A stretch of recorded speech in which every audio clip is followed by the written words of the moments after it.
नमस्कार, स्वागत छ दर्शकवृन्द यहाँहरूलाई कार्यक्रम विशेष कुराकानीमा। म रोहन श्रेष्ठ। विशेष कुराकानीको हामीले यस श्रृङ्खलाहरूमा मुलुकको विविध विषयवस्तुमा चाहिँ केन्द्रित रहिरहेका छौँ र त्यसै सन्दर्भमा आज विश्व आत्महत्या रोकथाम दिवस परेको छ र यसै सन्दर्भमा झन् पछिल्लो समय कोभिड-19 को कारणले गर्दाखेरि त आत्महत्याको दर बढ्दो क्रममा चाहिँ देखिएको छ। आखिर के कारणले गर्दाखेरि मानिसलाई आत्महत्यासम्म उसले डिसिजन लिन बाध्य बन्छ, अथवा चाहिँ के सामाजिक समस्याहरूको, व्यक्तिगत समस्याहरूको समाधान भनेको आत्महत्या नै हो त?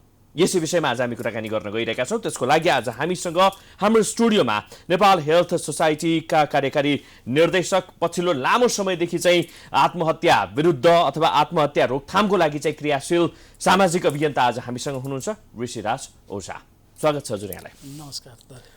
सबभन्दा पहिला त आज विश्व आत्महत्या दिवस होइन, रोकथाम दिवस कसरी मनाउँदैछ भनेरबाटै सुरु गरौँ। हुन त कोभिड-19 छ यति बेला होइन, किनभने त्यही पनि अवेर त गर्नु परेको छ। कोभिड-19ले त झन् बढी चाहिँ अवस्था भयावह बनाइरहेको छ। अब यो चाहिँ के छ भने तपाईँको चाहिँ नि विश्व आत्महत्या दिवस चाहिँ तपाईँको चाहिँ यसपालि गत सालहरूमा चाहिँ धेरै सङ्घ संस्थाहरू, हामीहरू सबैजना चाहिँ सङ्घ संस्थाहरूले मिलेर सरकार समेत कोअर्डिनेसनमा हामीले धेरैले आत्महत्या रोकथाम दिवस जनचेतनाका अभियानहरू हामीले सञ्चालन गरेका थियौँ एकजुट भएर। भने यसपालि चाहिँ तपाईँको विश्वभरि नै तपाईँको चाहिँ नि आत्महत्या चाहिँ तपाईँको एकै ठाउँ बसेर गर्न नसकेर कम्तीमा हाम्रो कम्युनिकेसन मार्फतद्वारा अघि चाहिँ हामीले चाहिँ नि आत्महत्या दिवसहरू मनाइरहेका छौँ। जस्तो कि तपाईँको चाहिँ अहिले योभन्दा अगाडि नै मैले चाहिँ नि वर्ल्ड सुसाइड प्रिभेन्सन डेको उपलक्ष्यमा चाहिँ हामीले चाहिँ नि वेबिनारमै हामीले चाहिँ नि इन्टरनेसनल सुसाइड प्रिभेन्सन एसोसिएसनसँग चाहिँ हामीले कोअर्डिनेसन गरेर चाहिँ हामीले चाहिँ धेरै कुराहरू चाहिँ लिङ्क गरेर चाहिँ कुरा गर्ने मौकाहरू पायौँ।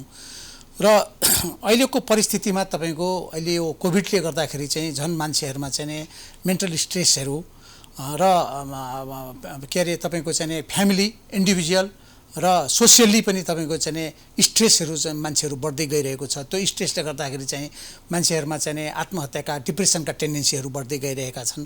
त्यो डिप्रेसनका टेन्डेन्सीहरूलाई चाहिँ हामीले राम्रोसँग चाहिँ सुरुमै हामीले केयर गर्न सकेनौँ, सुरुमै हामीले ट्रिटमेन्ट गर्न सकेनौँ भने चाहिँ आत्महत्या चाहिँ हाम्रो चाहिँ बढ्दो स्थितिमा जाने सम्भावना चाहिँ छ। हाम्रो यो तथ्याङ्कलाई हेर्ने हो भनेदेखि चाहिँ कस्तो पाउँछौँ हामी? विगत र वर्तमानलाई हेर्ने हो भनेदेखि चाहिँ कस्तो रूपमा चाहिँ आत्महत्याको दर बढ्दो छ, अथवा कुन एज समूहका, कुन लिङ्गका मानिसहरूले चाहिँ बढी आत्महत्या गरिरहेको छ भनेर चाहिँ देख्न पाउँछौँ? सरसर्ती विश्लेषण गर्दा के पाइन्छ? अब यो के छ भने तपाईँको विगतका सालहरूमा जस्तो तपाईँको चाहिँ नि 2075-76तिर नियर एबाउट चाहिँ 5787 व्यक्तिहरूले चाहिँ आत्महत्या गरेको हामीले चाहिँ प्रहरीको तथ्याङ्कबाट हामीले हेर्न पायौँ। र अहिले चाहिँ 76-77 को तथ्याङ्क हेर्दाखेरि हामीले चाहिँ 6279 जति चाहिँ यसरी पायौँ। तर त्यो चाहिँ के छ भने तपाईँको प्रहरीको तथ्याङ्क भन्दा पनि प्रहरीले चाहिँ नि त्यो सरकारवादी केस भएको हुनाले त्यहाँ प्रहरीको तथ्याङ्क हुन्छ। कतिपय ठाउँमा चाहिँ नि आत्महत्याको केसहरूलाई चाहिँ नि सरकारवादी मुद्दा नबनाएर, सरकारका नलगेर त्यसरी चाहिँ नि भएको पनि धेरै ठाउँमा छ। सोसाइटी लुकाइएको अवस्था पनि छ।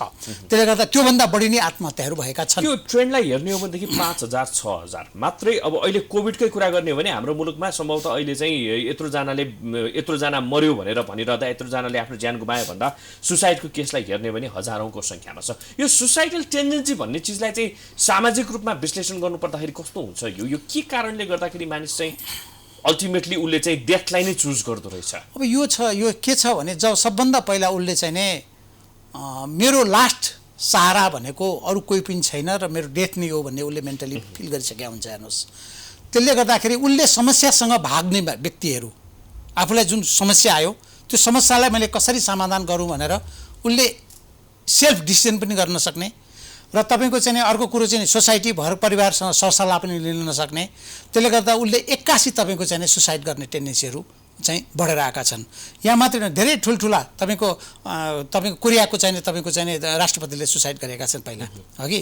त्यसले गर्दा चाहिँ हाम्रै देशमा पनि न्यायाधीशज्यूहरूले सुसाइड गर्नुभएको छ अघि, प्रहरी परिवारमा सुसाइड भएको छ, सामाजिक कार्यकर्ताहरू सुसाइड गरेका छन् अघि। त्यसले गर्दाखेरि के छ भने सुसाइड टेन्डेन्सी चाहिँ तपाईँको के छ भने सुसाइडलाई चाहिँ नि कुनै पनि व्यक्तिले म यो समस्याको समाधान गर्छु, आई एम द रेडी र म यो समस्यालाई चाहिँ मैले चाहिँ आफैले सल्भ गर्नुपर्छ भन्ने कुरो जबसम्म त्यो किसिमको चेतना हुँदैन नभएपछि चाहिँ अब म केही गर्न सक्दिनँ, मेरो सहारा कोही छैन, मलाई कसैले बचाउन सक्दैन र त्यसले गर्दा मेरो अन्तिम अवस्था भनेको मैले आफूलाई चाहिँ आत्महत्या गर्नुभयो भनेर चाहिँ कति व्यक्तिहरू चाहिँ तपाईँको चाहिँ सुसाइड टेन्डेन्सीमा आत्महत्यामा गएका हुन्छन्। तर हाम्रो कारण चाहिँ के छ भने हामी हेरिराखेका हुन्छौँ हाम्रै परिवारमा पनि कतिजना मान्छेहरू कति दिनदेखि डिप्रेसनमा परेका छन् भन्ने कुरो हामीले त्यसलाई ख्याल गरेका हुँदैनौँ। ऊ चाहिँ कुन साइको सोसियल प्रब्लमले कुन समस्याले, साथीको समस्याले हो कि आफ्नो घरको व्यवहारिक बुवा आमासँगको समस्याले भनेको त एक्सट्रिम लेभलको सोचाइबाट चाहिँ आत्महत्या निम्ति नै हो नि त। भन्नाले सबैजनालाई त्यो एक्सट्रिम लेभलसम्म पुर्याएको हुन्छ त हाम्रो यो सामाजिक सोसियल यो चाहिँ मान्यताले अथवा चाहिँ सामाजिक socio economic condition, socio cultural कन्डिसनले गर्दा त्यहाँसम्म पुर्याएको हुन्छ त भन्ने कुरा। यो होइन, सुसाइड टेन्डेन्सी मैले देख्दाखेरि म एउटा सामाजिक कार्यकर्ता हो, म साइकाट्रिक होइन। त्यसले गर्दाखेरि चाहिँ नि मैले देख्दाखेरि चाहिँ सुसाइड टेन्डेन्सी चाहिँ कस्तो छ भने दुई किसिमबाट हुन्छ। हेर्नुहोस्, एउटा कुरो चाहिँ अप्पर झट तपाईँलाई चाहिँ कसैले कुनै सडनली कुनै एक्सिडेन्टली कुनै चिज भन्यो, कुनै चिज गर्यो, अथवा तपाईँले कुनै चिज गर्नुभयो र त्यसको एक्सनमा तपाईँ पर्दै हुनुहुन्छ, अथवा त्यसको एक्सनबाट तपाईँ पार पाउन नसक्ने अवस्था भयो भने तपाईँ सुसाइड गर्न सक्नुहुन्छ। एकैचोटि सुसाइड टेन्डेन्सीमा तपाईँ आइदिनुहुन्छ भने अर्को चाहिँ स्लोली हुन्छ। हेर्नुहोस्, हगि आज सुसाइड टेन्डेन्सीको डिप्रेसन भइरहेको छ अनि त्यसपछि तपाईँलाई बुवा आमाले थाहा छैन, त्यसपछि तपाईँको अर्को दिन तपाईँको अझ बढी उसलाई चाहिँ डिप्रेसनका शिकारहरू बढ्दै जान्छ। त्यसपछि बुवा आमालाई थाहा भएर उसले दबाई खुवाइरहेको हुन्छ। कहिलेकाहीँ उसले सुसाइड टेन्डेन्सीमा चाहिँ उसले घाँटीमा पसल लगाउने अथवा छुरीले चाहिँ आफूले गरिसकेका हुन्छ, साइन एन्ड सिम्टमहरू दिइरहेका हुन्छ। त्यो साइन एन्ड सिम्टमलाई हामीले राम्रोसँग त्यो व्यक्तिलाई काउन्सिलिङ गर्न सकेनौँ, साइको सोसियल काउन्सिलिङहरू गर्न सकेनौँ, उसको चाहिँ परेका समस्याहरूलाई हामीले समाधान गर्न सकेनौँ र उसलाई चाहिँ अलिकति हामीले इम्पावर गरेर पोजिटिभ थिङ्किङमा ल्याउन सकेनौँ भने त्यो मान्छेले फेरि गएर कुनै न कुनै दिन सुसाइड गर्ने सम्भावना हुन्छ। त्यसले गर्दा एउटा चाहिँ suddenly suicide actively suddenly suicide गर्ने हुन्छ, एउटा प्यासिभ तपाईँको चाहिँ बिस्तारै सुसाइड गर्ने व्यक्तिहरू हुन्छन्। डिप्रेसनमा गएर डिप्रेसन मात्रै सुसाइडको चाहिँ आउटकम होइन भनेर चाहिँ बुझ्नु पर्यो। यो चाहिँ क्षणिक पनि हुन सक्छ, एउटा आवेग पनि हुन सक्छ। जस्तो अब तपाईँको मैले तपाईँलाई धेरै व्यक्तिहरू देखाएको छु, नेपालमा पनि धेरै ठुल्ठुला सचिवजीहरूदेखि लिएर सबै व्यक्तित्वहरू देखाएको छु। सडनली उहाँले चाहिँ बेलुका राम्रैसँग गफ गरेर बस्नुभएको छ परिवारसँग, बिहान पनि हलो हाई गर्नुभएको छ, अनि एकछिनमा चाहिँ पहिले पूजा कोठा गएको बेला चाहिँ सुसाइड गरिदिनु भएको छ। हगि भने त्यो छ। तपाईँको कोरियाको राष्ट्रपतिले तपाईँको चाहिँ पाहाडमा गएर चाहिँ उहाँले चाहिँ हाम फाल्नुभयो। हगि भनेदेखि चाहिँ तपाईँको चाहिँ इमिडिएटली सडनली थिङ्किङ मानसिक चेन्जको रूपमा चाहिँ उहाँहरूले सुसाइड गरिदिनु भयो भने अर्को चाहिँ हाम्रो सडनली बिस्तारी जस्तो हाम्रो चाहिँ बालबालिकाहरूमा तपाईँले सुसाइड टेन्डेन्सीहरू देख्नु भएको छ, फेल भएका छन्।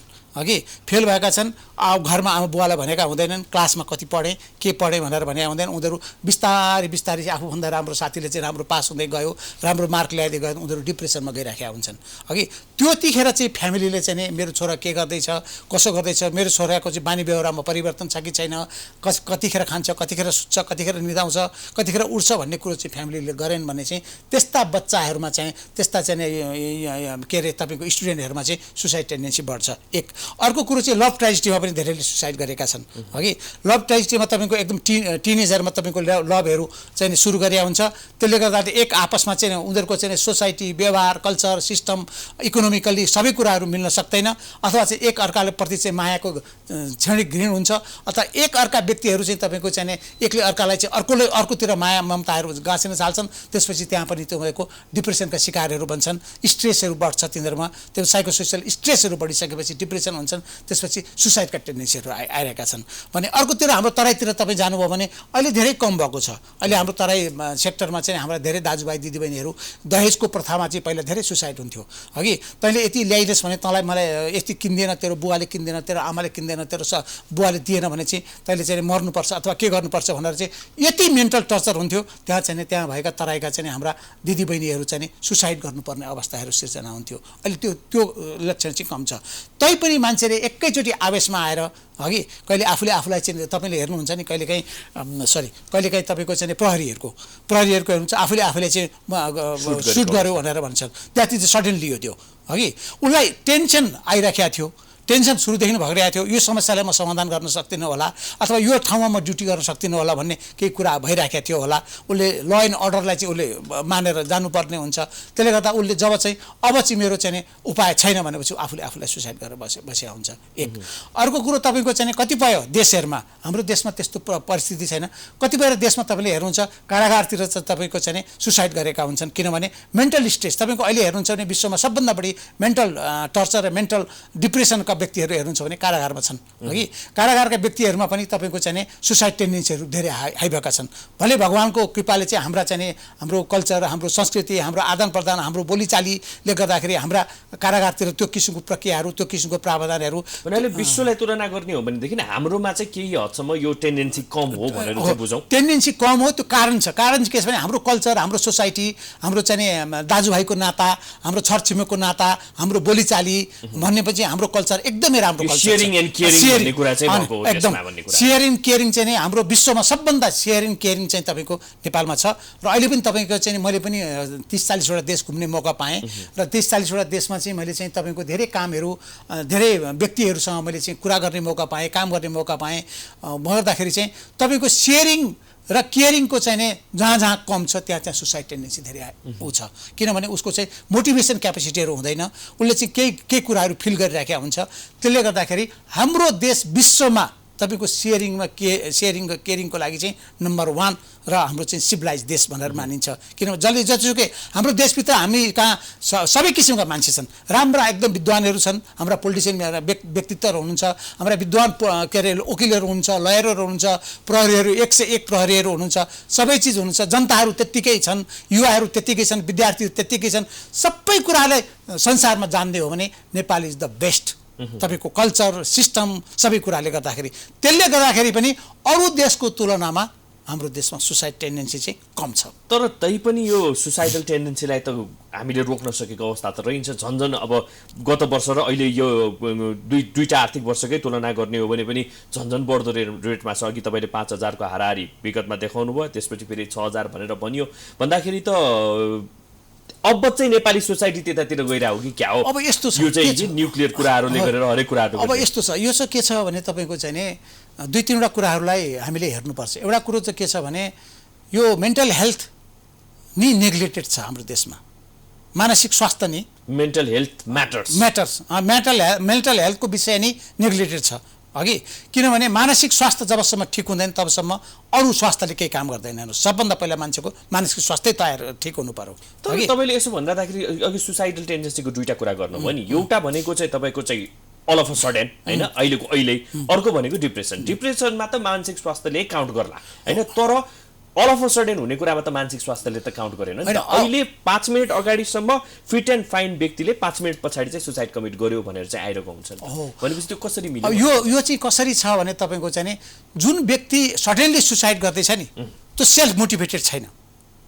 ऊ आफै पनि सेल्फ मोटिभेटेड छैन कि यो समस्यालाई मैले समाधान गर्नु, र उसलाई कसैले टिच गरेकै छैन। कुनै पनि आपत्ति पऱ्यो, कुनै पनि विपत्ति पऱ्यो भने चाहिँ तैँले यो गर्नु हुँदैन भनेर उसलाई पहिलेदेखि कसैले काउन्सिलिङ गरेको छैन। चाहे स्कुलमा होस्, चाहे फ्यामिलीमा होस्, चाहे तपाईँको चाहिँ पोलिटिकल चाहिँ के अरे तपाईँको चाहिँ फ्यामिलीमा होस्, चाहे चाहिँ बिजनेसवाला फ्यामिलीमा हुन्, त्यो गरेको छैन। त्यसले गर्दा तँलाई समस्या पऱ्यो भने तँले समस्याको समाधान यसरी गर्ने। तर यो त स्वज्ञान भन्ने पनि हो नि त। आफूले आफैलाई हार्म गर्नु हुँदैन भनेर त मानिसलाई आफूले एउटा मोमेन्टले उसलाई चाहिँ क्लिक गर्ने हो नि त। भनेपछि मेन्टल हेल्थ त्यहाँनिर जोडिन्छ त्यहाँ मेन्टल हेल्थ सडनली उसको त्यहाँ मेन्टल हेल्थ नजोडिकन उसले सुसाइड टेन्डेन्सीमा जाँदैन हो है। मेन्टल हेल्थ जोडिन्छ किनभने उसलाई मेन्टल हेल्थमा भोलि चाहिँ उसलाई के जोडिनु पर्यो भने मैले जुनसुकै अपराध अथवा चाहिँ मैले जुनसुकै बदमासी गरेँ भने यसका समस्याका समाधानहरू छन् भन्ने कुरो उसको दिमागमा जबसम्म रहँदैन, जबसम्म आउँदैन, सडनली उसले के सोचेको हुन्छ भने मैले डु एन्ड डाई बाहेक अरू मेरो उपाय छैन भन्ने सोचेको। यसको अलिकति मैले चाहिँ थप रेफरेन्स राख्न खोजेँ। अब तपाईँले अघि भन्नुभयो सचिवले पुलिस केसहरू थुप्रै छन्, पुलिसहरूले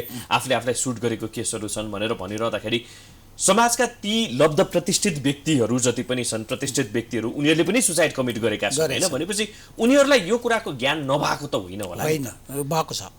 दिमागमा त हिट गरिरहेको छ नि त यसो गर्नु हुँदैन भनेर होइन। त्यही भएर त्यो मेन्टल हेल्थलाई चाहिँ अझै अलिकति क्लियरिफाई गरिदिनु। होइन, अब मेन्टल हेल्थ चाहिँ तपाईँको हेर्नुहोस्, अब मेन्टल हेल्थको डिफ्रेन्ट इस्यु र डिफ्रेन्ट कजमा तपाईँको प्रब्लमहरू भइरहेका हुन्छ, साइकोसोसियल प्रब्लमहरू भइरहेका हुन्छ। त्यो डिफ्रेन्ट कजलाई चाहिँ सल्भ गर्न नसक्ने परिस्थितिमा चाहिँ उनीहरूको त्यो उनीहरूको मनस्थितिले काम गर्दैन, मस्तिष्कले काम गर्दैन। त्यसले गर्दाखेरि उनीहरू चाहिँ इमिडिएटली सुसाइड गर्नुपर्ने अवस्थाहरू सिर्जना भएको छ। किनभने उसले एउटै कुरो के बुझेको हुन्छ भने यो समस्या न मैले सरकारलाई भनेर हुन्छ, यो समस्या न मैले लयरलाई भनेर हुन्छ, यो समस्या न मैले मेरो परिवारलाई भनेर हुन्छ, अल्टिमेट मेरो सुसाइड गर्नु बाहेक केही उपाय छैन। कतिपय व्यक्तिहरू प्रमोसन पाइन भनेर सुसाइड गरेका छन्, त्यसले वेट गरेन नि उनीहरूले, है उनीहरूले वेट गरेन। किनभने त्यसलाई मेन्टल हेल्थ, मेन्टल डिजिजसँग जोड्न मिल्छ। किनभने तपाईँको सुसाइड नै मेन्टल हेल्थ अन्तर्गतै पर्छ, मेन्टल डिजिजभित्रै नै पर्छ सुसाइड भन्ने कुराहरू। ओभरअल तपाईँको मेन्टल हेल्थभित्रै पर्छ यो सबै। केही न केही साइकोसोसियली प्रब्लम, साइकोसिस भएका कतिपय व्यक्तिहरू, साइकोसिस भएका व्यक्तिहरू, डिप्रेसन भएका व्यक्तिहरू, सिजोफ्रेनिया भएका व्यक्तिहरूले पनि प्रमोसनको कुरा जोड्नु भने अघि हैन, म त्यसमा अझै फेरि जान चाहे। प्रमोसन भएन भनेर चाहिँ सुसाइड गरेको केसेसहरू पनि छ, अथवा एक्जामिनेसनमा केटाकेटी बुद्धिमा त केटाकेटी बुद्धि भनेर भनौँ कोट अन कोटमा, तर प्रमोसन भएन भनेर चाहिँ सुसाइड गरिरहँदाखेरि चाहिँ उसले त त्यो ओभर एम्बिसनको कारणले गर्दाखेरि सुसाइड गरेको देखियो। तर ओभर एम्बिसन हुनु अथवा एम्बिसियस हुनु भनेको त फेरि डिजिज होइन नि त। डिजिज हो त्यो, साइकोसोसियल प्रब्लम हो त्यो, उसको साइकोलोजिकल प्रब्लम हो त्यो, हगि उसको साइकोलोजिकल प्रब्लम हो। किनभने म आज उपसचिवबाट सहसचिव हुने थिएँ, तर मेरो ठाउँमा अर्को भइदियो, है भएपछि अब मैले 2 वर्ष 4 वर्ष 5 वर्ष कुर्नुपर्छ भन्ने उसको मेन्टली आयो। मेन्टली आएपछि म कुर्छु भन्ने भावना र सिम्प्याथी अथवा उसले कसैलाई सेयर गरेन, है भनेपछि उसले चाहिँ अब म बाँचेर के गर्ने, है अब त्योभन्दा बढ्ता छ बरु म मरिदिन्छु भन्ने कुछ ऊ आफूलाई रियलाइज गरेर मरेको हो क्या त्यो, है त्यो आफूलाई चाहिँ यहाँ बाँचेर केही छैन भन्ने मरेको। अहिले मैले धेरै ठुल्ठुलो मान्छेहरू मैले त्यही देखेको छु। हेर्नुहोस्, न्यायाधीश पदमा पुगेका छन्, प्रहरीको ठुल्ठुलो पदमा पुगेका छन् तपाईँको, अनि त्यसपछि तपाईँको चाहिँ पोलिटिसियनहरू त्यस्ता छन्। सामाजिक संरचनाकै कारणले गर्दाखेरि मानिसलाई मर्नको लागि अथवा आत्महत्या गर्नको लागि बाध्य तुल्याउँछ हो। त्यसको लागि चाहिँ अब हाम्रो चाहिँ के छ भने तपाईँको अहिले भर्खर मात्रै स्वास्थ्य मन्त्रालयले तपाईँको चाहिँ नि अब मेन्टल हेल्थलाई अलिकति प्रमोसन गर्छु भनेको छ। र आजभन्दा 2-3-4 वर्ष अगाडि त हेर्नुहोस्, मैले यो आत्महत्या रोकथामको चाहिँ सुसाइड प्रिभेन्सन डे 4-5 वर्ष अगाडि गर्दाखेरि मान्छे पनि आउँदैन थिए, त्यो आत्महत्या भनेर भन्थे मान्छेहरू, हगि अनि मैले बोलाइ चाहिँ आउनुहोस् है, आत्महत्या भनेको यसरी हुन्छ उसरी हुन्छ, यसो गर्नुपर्छ, रोकथाम गर्नुपर्छ, काउन्सिलिङका प्रक्रियाहरू आउनुपर्छ भनेर हामीले हटलाइन काउन्सिलिङ पनि स्टार्ट गऱ्यौँ। हेर्नुहोस्, हगि आत्महत्याको कुनै डिप्रेसनमा कोही परेको छ, कसैलाई केही भावनाहरू छ, कसैको केही दुःख छ भने चाहिँ कम्तीमा चाहिँ हामीले फोन गरेर भन्नुभयो भने कम्तीमा हामीले चाहिँ नि त्यो मान्छेले चाहिँ काउन्सलर कहाँ जाऊ, यो साइकेट्रीमा गएर देखाऊ भनेर भन्न सकिन्छ कि भनेर हामीले हटलाइन पनि स्टार्ट गऱ्यौँ, हगि एक। अर्को कुरो तपाईँको चाहिँ नि टिचिङ हस्पिटलले पनि हटलाइन स्टार्ट गर्यो। हेर्नुहोस्, हगि टिचिङ हस्पिटलमा चाहिँ नि हाम्रो के अरे हामीले टिचिङ हस्पिटल साइकेट्री डक्टरहरूलाई पनि हामीले धेरैले इन्भल्भ गराएर चाहिँ यो प्रोग्रामहरू गऱ्यौँ। त्यसले गर्दाखेरि हाम्रोमा चाहिँ के छ भने सोसियली तपाईँको अवेरनेस पनि यो मेन्टल हेल्थमा छैन, सोसियली इन्टिग्रेटेड गरेर कसरी जानुपर्छ भनेर, हगि। र अर्को कुरो पब्लिक हेल्थतिर पनि अब मेन्टल हेल्थ पब्लिक हेल्थतिर तपाईँको जाँदा पनि पब्लिक हेल्थले पनि यो मेन्टल हेल्थलाई अझै राम्रोसँग क्याच गरिराखेको हामीले पाइँदैनौँ। हामी चाहिँ स्पेसली चाहिँ केही भयो भने ट्रिटमेन्ट पक्षमा मात्रै गयौँ क्या, खालि औषधि खाने, है मेडिसिन खाएर ठिक हुने भन्ने कुराहरू हुन्छ। उसको चाहिँ नि मेजर ज्वरोतिर चाहिँ हामी गएका छैनौँ। मेडिसिनले क्लियर गर्दैन, मेडिसिनले मात्रै क्लियर गर्दैन। यहाँ तपाईँको के छ भन्नुहुन्छ भने यत्रो साइकेट्रिक डाक्टर साहबहरू हुनुहुन्छ, अब 2-4 ठाउँमा अहिले राम्रो चाहिँ हाम्रो सङ्घ संस्थाहरूले काउन्सिलिङको पार्टहरू पनि हेर्नुभएको छ, उहाँहरूले काउन्सिलिङको उयोहरू हेर्नुभएको छ। तैपनि अब के छ भने हाम्रो कल्चर चाहिँ के छ भने केही हुने बित्तिकै डाक्टर कहाँ जाउँ, अनि डाक्टरले दबाई लेखिदिनुहुन्छ, त्यसपछि खाउँ। अनि डाक्टरले पनि त्यहाँ तपाईँको चाहिँ दबाई पनि खानुहोस् र तपाईँ चाहिँ यहाँ काउन्सिलर कहाँ अथवा यो काउन्सिलिङ गर्ने ठाउँमा तपाईँ जानुहोस् है, यो थेरापीहरू लिनुहोस् है, हगि विभिन्न किसिमका थेरापीहरू हुन्छन् तपाईँको, ती थेरापीहरूमा पनि तपाईँ जानुहोस् है भनेर डक्टरले पनि सिफारिस गर्नुहुन्न। धेरै डक्टरले कमै 1-2 जनाले सिफारिस गर्नुहुन्छ, सबैले सिफारिस गर्नुहुन्न। किनभने यहाँ कस्तो हाम्रो प्रवृत्ति भयो भने चाहिँ मेन्टल हेल्थलाई चाहिँ नि पेसेन्ट पनि मलाई मानसिक स्वास्थ्य, मलाई मानसिक प्रब्लम अथवा मलाई चाहिँ साइकोसोसियल प्रब्लम छ भनेर कुनै मान्छे कहाँ गयो भने म चाहिँ ट्याग लगाइदिने हो कि, अथवा चाहिँ मलाई त्यो सोसाइटीले अथवा त्यो मान्छेले यस्तो यो त मानसिक स्वास्थ्यको क्लिनिक हो, यहाँ गयो भने मलाई कसैले केही भन्ने हुन् कि, यो त पागल भएर पो आइछ भनेर भन्ने हुन् कि, अथवा पागल भएर पो आइछ भनेर भन्ने हुन् कि। त्यसले गर्दा हामी कहाँ चाहिँ काउन्सिलिङ सिस्टम भए तापनि त्यो काउन्सिलिङ सिस्टमलाई रिफर गर्ने प्रक्रियाहरू छैन। एक अर्को कुरो चाहिँ family is the most important.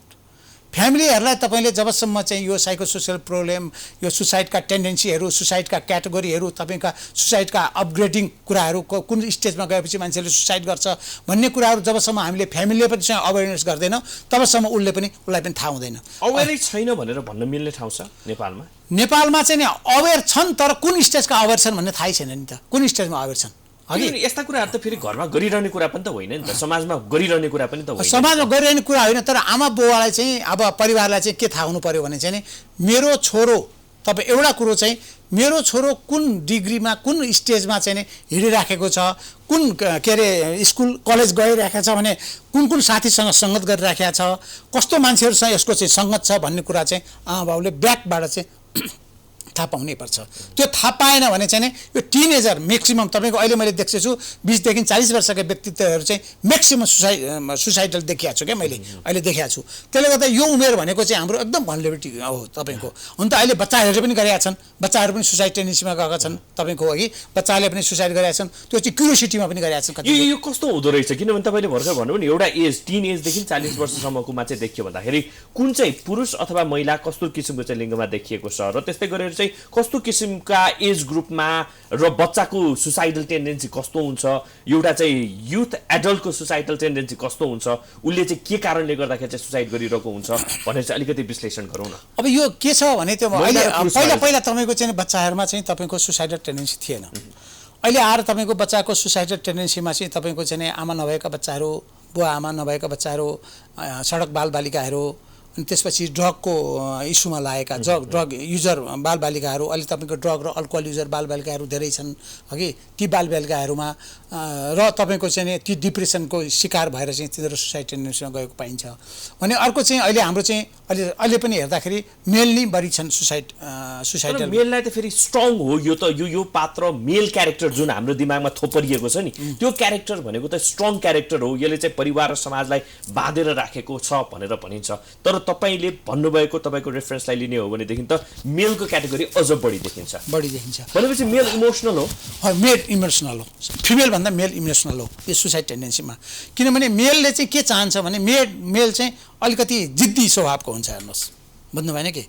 Female चाहिँ टलरेट पनि गर्न सक्छ, मेल चाहिँ जिद्दी स्वभाव हुन्छ। उसको सोसियली नि उसले चाहिँ मैले केही काम गर्न चाहेको छु भने मैले गरेरै छोड्नुपर्छ, मैले यो हुनैपर्छ, मैले भनेको कुरो हुनैपर्छ भन्ने त्यो किसिमको टेन्डेन्सीमा चाहिँ मेलको नेचरहरू हुन्छ, हेर्नुहोस्। त्यसले गर्दा मेलले चाहिँ आफूले भनेको कुराहरू अघि उपलब्धिहरू पाएन अथवा उसले स्टेज हेर्छ कुन स्टेजसम्म मैले उपलब्धि पाएन भने गएको छ। नभए तपाईँको राष्ट्रपतिलाई चाहिँ पाहाडमा गएर हाम फाल्नुपर्ने के जरुरी थियो है? देशका राष्ट्रपतिहरूले हाम्रा चाहिँ न्यायाधीशज्यूहरूलाई चाहिँ के अरे त्यत्रो पद पाइराखे मृत्यु हुनुपर्ने के जरुरी थियो? सचिवहरूलाई चाहिँ पूजा कोठामा गएर मर्नुपर्ने के जरुरीहरू थियो अघि? प्रहरीहरू चाहिँ त्यो गर्नुपर्ने के जरुरी थियो भनेपछि उनीहरूले सडनली त्यो उपलब्धिहरू जुन उपलब्धि उनीहरूले निश्चित समय र टाइममा खोजेका थिए त्यो उपलब्धि उनीहरूले पाएनन्। नपाएपछि उनीहरू सडनली गए। एउटा करियरको चिन्ता, अर्को परिवारको चिन्ता, किनभनेदेखि रोटी वनर भनेर त मेललाई नै भनिएको छ हाम्रो यो सामाजिक कुरा उसले गर्दाखेरि मेल डोमिनेटेड सोसाइटीमा मेल चाहिँ अझ बढी पीडित रहेछन् भनेर पनि त्यसबाट चाहिँ कन्क्लुजन निकाल्न सकियो हामीले। अब त्यो छ। अर्को कुरो चाहिँ अब घरायसी हिंसामा पनि तपाईँको यो सुसाइड टेन्डेन्सी बढिया छ, हेर्नुहोस्। घरायसी हिंसामा पनि हेर्दाखेरि चाहिँ घरायसी हिंसामा चाहिँ महिलाहरू धेरै छन् सुसाइड टेन्डेन्सीमा, हेर्नुहोस्। दहेज प्रथादेखि लिएर अहिले हरेक कुराले गर्दाखेरि चाहिँ महिलाहरू चाहिँ बढी सुसाइड टेन्डेन्सीमा उहाँहरू हुनुहुन्छ भने चाहिँ नि अरू इन्भाइरोमेन्ट हेर्दाखेरि चाहिँ मेलहरू बढी छ है। तपाईँको चाहिँ नि जापानमा धेरै सुसाइड छ, हाम्रो नेपालमा भन्दा हेर्नुहोस् है। जापानमा अझ बढी, जापानमा अझ बढी, डेभलप सोसाइटीमा कम्युनिकेसन ग्याप छ त्यहाँ, हेर्नुहोस् है। कम्युनिकेसन किन, म त 4 वर्ष जापान पढेर आएको मान्छे, म जापान बसेर आएको मान्छे, जापानको कल्चर थाहा छ, म फेरि त्यो मेन्टल इन्स्टिट्युसनमै पढेर आएको कारणले गर्दाखेरि चाहिँ नि तपाईँको चाहिँ नि जापानमा के छ भने कम्युनिकेसन ग्याप छ क्या। तपाईँ र म यहाँ छु, तपाईँ आफ्नो काममा हिँड्नुहुन्छ, आफ्नो हिसाबले हुनुहुन्छ, रेस्पेक्टफुल छ, तपाईँले मलाई रेस्पेक्ट गर्नुहुन्छ, मैले तपाईँलाई रेस्पेक्ट गर्छु, आई रेस्पेक्ट छ। कम्युनिकेसन रेस्पेक्ट छैन। तपाईको घर कहाँ हो, के गर्दै हुन्छ, कता हुनुहुन्छ, हाम्रो त बाटो हिँड्दैछ भने पनि ए भाइ कता हिँडेको, तिमी कहाँ हो, घर तिम्रो भनेर हाम्रो बोल्ने चलन छ, त्यो छैन वहाँ है। त्यसले गर्दाखेरि तपाईँको त्यो किसिमको चाहिँ टेन्डेन्सीहरू छ। त्यसले गर्दा हाम्रो चाहिँ के छ भने हाम्रो कल्चर, हाम्रो सोसाइटी, हाम्रो सबै कुरो हेर्ने हो भने विश्वमा हाम्रो धेरै कुराहरू राम्रो छ। तर अहिले हाम्रो चाहिँ परिस्थिति हेर्ने हो भने हाम्रो सुसाइडल टेन्डेन्सी बढ्दै गएको छ। त्यो सुसाइडल टेन्डेन्सीलाई कम गर्नको लागि हामीले एक त हाम्रो घर परिवारमा सबैलाई कसरी इन्गेज राख्ने, कसरी इन्भाइरोमेन्ट राम्रो वातावरण दिने है भन्ने कुराहरू चाहियो। अर्को कुरो चाहिँ तपाईँको स्कुल पनि सबभन्दा प्रायोरिटी भनेको स्कुल हो। तपाईँको बालबालिकाहरूलाई चाहिँ सुसाइडल टेन्डेन्सीमा नजानको लागि, इन्भाइरोमेन्ट दिनको लागि स्पोर्ट्स, तपाईँको स्पोर्ट्समा इन्भल्भ कसरी गराइरहने, तपाईँको अरू गेमहरूमा कसरी, कल्चरमा कसरी गराइरहने, मान्छेलाई एकदम इन्गेजमेन्ट। तपाईँको अहिले तपाईँको चाहिँ स्पोर्ट्समा जो मान्छेहरू लागेको छ सुसाइडल टेन्डेन्सी धेरै कम छ भनेर भनेको छ, किनभने उसको मेन्टली फ्रेस भइराखेको हुन्छ, उसले मेन्टली कन्सन्ट्रेसन उतातिर गरिरहेको हुन्छ। कल्चर भयो, डान्स भयो, हरेक चिज हो। त त्यो भन्दैमा चाहिँ तपाईँको चाहिँ सिनेमाका कलाकारहरूले गर्दैन भन्ने, हाम्रो पनि गरेका छन्, कतिले चाहिँ सुसाइड गरेका छन्, हाम्रा छन् होइन, हाम्रा गरेका छन्, कलाकारहरूले पनि गरेका छन्। तर अरू देशको तुलनामा हाम्रो चाहिँ धेरै कम छ। र सम्भवतः अब यदि हामीले हाम्रो चाहिँ सोसियो कल्चरल फ्याक्टरलाई अझै मनन गर्दै नजाने हो भनेदेखि चाहिँ रेट अझ हाई हुन सक्छ। अर्को भनेको हामीले अघि अफेयर कुराकानी गर्दाखेरि वैदेशिक रोजगारीमा गएका भए, एचआइभी पीडितहरू भए, त्यस्तै गरी चाहिँ तेस्रो लिङ्गीहरूमा पनि यो चाहिँ सुसाइडल टेन्डेन्सी बढी देखिएको भनेर चाहिँ यहाँले भनिरहनु भएको, यो भनेको सबै चाहिँ सोसियो इकोनोमिक, सोसियो कल्चरल फ्याक्टरले नै काम गरेको होइन त। अब यो यस्तो छ, के छ भने तपाईँको वैदेशिक रोजगारमा तपाईँ हेर्नुहुन्छ धेरै हाम्रो चाहिँ हप्ता दिन, महिना दिनमा चाहिँ 6वटा 7वटा 8वटा लासहरू चाहिँ तपाईँको वैदेशिक रोजगारबाट आइरहेका छन्। एब्रोडको कुरा गरौँ न, इन्डियाको त अब परे जाऊ, इन्डियामा त कति त्यसको त्यो के छ भने चाहिँ त्यसमा चाहिँ धेरै कुराहरू छन्। अब यहाँबाट हाम्रा युवाहरू चाहिँ त्यहाँ जानुहुन्छ, त्यहाँको कल्चर, त्यहाँको सोसाइटी, त्यहाँको इकोनोमिकल ब्याकग्राउन्ड र त्यहाँ मैले कहाँ काम गर्ने, के काम गर्ने, यहाँ चाहिँ तपाईँको मेन पावरवाला देखाइदिन्छ, त्यसमा दुई मत भएन, उसले देखाइदिन्छ, ओ ठिक छ। र अर्को एमबिसिएस के हुन्छ भने घरमा चाहिँ तपाईँको चाहिँ घरबार बेचेर, घरलाई बन्दकी राखेर हरेक काम गरेर उनीहरू गएका हुन्छन्। त्यहाँ गइसकेपछि उनीहरूको लाइफै चेन्ज छ। उनीहरूले यहाँ जे सोचे त्यो पनि पाएनन्, अघि जति कमाउँछु भनेर गए त्यो पनि पाएका छैनन्। र अर्को कुरो, घर परिवारमा तपाईँको होमसिकहरू भइराखेका हुन्छ, होम स्टेसहरू भइराखेका हुन्छ, अघि हरेक कारणले गर्दा उनीहरूको साइकोसोसियल स्ट्रेस र डिप्रेसनमा परेका छन्। धेरै मान्छेहरू डिप्रेसनमा परे लास्टमा न उनीहरूले यहाँ भने जति चाहिँ कमाउन सके, न उनीहरूले भने जति चाहिँ उनीहरूको एम्बिसियस भयो, एकातिर त्यो छ। अर्कोतिर यतातिर परिवारहरू चाहिँ अर्को डिस्ट्रक्टिभ लाइनमा गइसकेका हुन्छ। अघि अलिअलि कमाएको पैसा यहाँ पठाएको हुन्छ, परिवारहरू कोही कता गरेर चाहिँ त्यो किसिमको मेन्टल स्ट्रेस, मेन्टल टर्चर पनि भइरहेको हुन्छ। त्यो मेन्टल टर्चरले गर्दाखेरि चाहिँ धेरै मान्छेहरू उहाँले त्यहाँ गएर कमाउने कुराहरू, सोसियल इकोनोमिकल कुराहरू, त्यहाँको वातावरणहरू एउटा कुरो छ। अर्को कुरो चाहिँ उनीहरूले समयमै डाक्टर कहाँ जानुपर्छ कि काउन्सिलर कहाँ जानुपर्छ कि भन्ने कुराहरू पनि त्यो ध्यानमा हुँदैन। हेर्नु, त्यो कुराहरू यहीँबाट पढाएर पठाउनुपर्छ। र यहाँबाट पठाएपछि ढुक्कले म चाहिँ अर्को देशमा गइसकेपछि म चाहिँ एउटा थर्ड कन्ट्रीको सिटिजनको हिसाबले मैले त्यहाँ बिहेभ गर्नुपर्छ र मेरो इमान्दारिता यो हुन्छ भन्ने कुराहरू हुँदैन। र हाम्रा नेपालीहरू धेरै इमान्दार नेपालीहरू बिना फकमा मृत्यु पनि भएका छन्। हेर्नुहोस् अघि, त्यसैले गर्दाखेरि चाहिँ तपाईँको चाहिँ यो cultural system, socio economic system, योले कारणले गर्दाखेरि चाहिँ हाम्रो वैदेशिक रोजगारमा हाम्रा दाजुभाइहरू एक्सपायर भएका छन्। पछिल्लो समयले सर अर्को एउटा विषयमा पनि यति बेला चाहिँ चर्चाहरू के चलिरहेको छ भने सुसाइड र मर्सी किलिङलाई एकै ठाउँमा राखेर हेर्ने होइन, त्यो कतिसम्मको चाहिँ जायज हुन आउँछ। मर्सी किलिङ भनेको अब कोही व्यक्ति डेथ बेडमै छ, उसलाई चाहिँ मृत्युवरण गर्न मन लाग्यो, हस्पिटलको धेरै टर्चर सहन मन छैन भने त्यसलाई सुसाइडको क्याटेगोरीमा राख्न मिल्छ। त्यो डे एन्ड डाइङ भनेर भन्छ तपाईँको। अघि डे एन्ड डाइङ भनेको के छ भने अहिले तपाईँको चाहिँ यो खास गरी चाहिँ यो क्यान्सरमा, जसलाई क्यान्सर भएको छ उसको बर्निङ पेनहरू धेरै हुन्छ र म बाँचेर अझ दुःख दिनुभन्दा म आफै मर्छु भनेर चाहिँ त्यो चाहिँ धेरै ठाउँमा चाहिँ युरोपतिर चाहिँ तपाईँको चाहिँ करिब भइसकेको छ। अघि के अरे त्यसलाई सुसाइडसँग तुलना गर्न चाहिँ मिल्दैन। तर त्यसलाई चाहिँ के छ भने तपाईँको चाहिँ नि अहिले यहाँ पनि हामीले चाहिँ अलिकति अवार्ड चाहिँ के भने जो मान्छे मृत्यु अब ऊ बाँच्नै चाहँदैन र ऊ बाँच्यो भने झन् सोसाइटीलाई र इकोनोमिक र फ्यामिलीलाई पनि अप्ठ्यारो हुन्छ र चाहिँ त्यसले गर्दाखेरि उसले चाहिँ इकोनोमिकली ऊ छ र मेडिकल्ली चाहिँ उसले चाहिँ कसैले सर्टिफाई गर्छ, डक्टरले सर्टिफाई गर्छ भने त्यसलाई चाहिँ मृत्युवरणमा चाहिँ इन्जेक्सन लगाएर चाहिँ ऊ डेथमा गइराखेको हुन्छ। मेडिकली प्रुफ हुनु पर्यो। तर त्यो कानुन नेपालमा छैन है, त्यो चाहिँ छैन। अरू देशमा छ है, अरू देशमा छ। मलाई चाहिँ लगभग त्यसमा चाहिँ धेरै बहसहरू सुरु भइसकेको छ है, सुरु भइरहेको छ। यदि म चाहिँ बाँचेर पनि म केही गर्न सक्दिनँ देशलाई, अब बाँचेर पनि मेरो इकोनोमिक पनि छैन, म चाहिँ हेल्दी पनि छुइनँ र म बाँचेर न परिवारलाई फाइदा छ, न देशलाई फाइदा छ, न कसैलाई फाइदा छैन र म चाहिँ अब डिजिजले चाहिँ मैले दिन प्रतिदिन मलाई डिजिजले उ गरेको छ भनेपछि म मर्न चाहन्छु भनेपछि चाहिँ केही देशमा चाहिँ त्यो चाहिँ डक्टरको सेटिस्फाईबाट चाहिँ अब उसलाई चाहिँ मृत्युवरणमा गरेको क्राइमै हो है। यो चाहिँ अब सेल्फ सुसाइड भनौँ, अब सेल्फ उसले चाहिँ उ गरेको सुसाइड अहिले क्राइमै हो हाम्रो ल एन्ड अर्डरमा। लले चाहिँ के भन्छ सुसाइडलाई चाहिँ क्राइमै गरेको छ अहिलेसम्म चाहिँ। तर यहीँनिर अलिकति हेर्ने हो भनेदेखि यदि कोही व्यक्ति होइन ऊ चाहिँ आफ्नो इच्छाले मर्न चाहन्छ, रोग लागेर होइन, आफ्नो इच्छाले ऊ मर्न चाहन्छ, यो समाजलाई म दिन चाहन्न, किनभने एक व्यक्ति आफ्नो बडीको आफ्नो राइट्स भन्ने कुराहरू पनि आइरहेछ नि होइन। सुसाइड गर्नेहरूको चाहिँ प्रायः त्यस्तो किसिमको माई लाइफ माई राइट भनेर चाहिँ त्यस्तो किसिमको चाहिँ टेन्डेन्सी हुन्छ भनेर भनिन्छ होइन। यो कुरालाई चाहिँ मानवाधिकारसँग जोड्ने कि नजोड्ने? अब यस्तो छ हेर्नु, अब यो चाहिँ एकदम कन्ट्रोभर्सियल छ हेर्नुहोस् है। कन्ट्रोभर्सियल चाहिँ तपाईँको के छ, सुसाइड गर्नेहरूको टेन्डेन्सी त्यस्ता हुन्छन् रे भनेर चाहिँ साइकोलोजिस्टहरूले भन्छन्। त्यो चाहिँ के छ भने तपाईँको यो छ नेपालमा पनि छ। मेरो लाइफ अब मैले यहाँभन्दा बढीमा जान्न, त्यसले गर्दा म अब मृत्यु बाहेक आखिर एक दिन त मर्नै पर्छ, त्योभन्दा अगाडि चाहिँ म मृत्यु गर्छु भन्ने त्यो टेन्डेन्सीहरू छ यहाँ। यो तपाईँको यो सुसाइडको डाटामा पनि तपाईँको सुसाइडको डाटामा पनि छ। त्यसले गर्दाखेरि चाहिँ नि अब यसलाई दिने कि नदिने यो ठुलो बहसको विषय छ हेर्नुहोस् है। अब यो तपाईँको एउटा क्यान्सर दीर्घरोगीलाई क्यान्सर भएको धेरै वर्ष भइसक्यो, क्यान्सर भएको मान्छे छ, ऊ चाहिँ 70-80 वर्षको व्यक्ति छ, ऊ न उठ्न सक्छ न हिँड्न सक्छ न केही गर्न सक्छ, उसलाई मृत्यु म आफै मृत्यु हुन्छु भन्न दिने कि नदिने भन्ने कुराहरू चाहिँ त्यो बहसको विषय छ हेर्नुहोस्। किनभने हाम्रो कानुनले त बन्देज लगाएको छ है। त्यसले गर्दाखेरि चाहिँ नि यसको विषयमा चाहिँ नि अब तपाईँको चाहिँ नि वकिलहरू, तपाईँको न्यायाधीशहरू, ज्यूहरू, अनि त्यसपछि पोलिटिसियनहरू, त्यसपछि चिकित्सकहरू, उहाँहरूको सँगको एउटा बहसै चाहिन्छ। त्यो मान्छे कस्तो अवस्थाको मान्छेलाई चाहिँ उ गर्ने भनेर।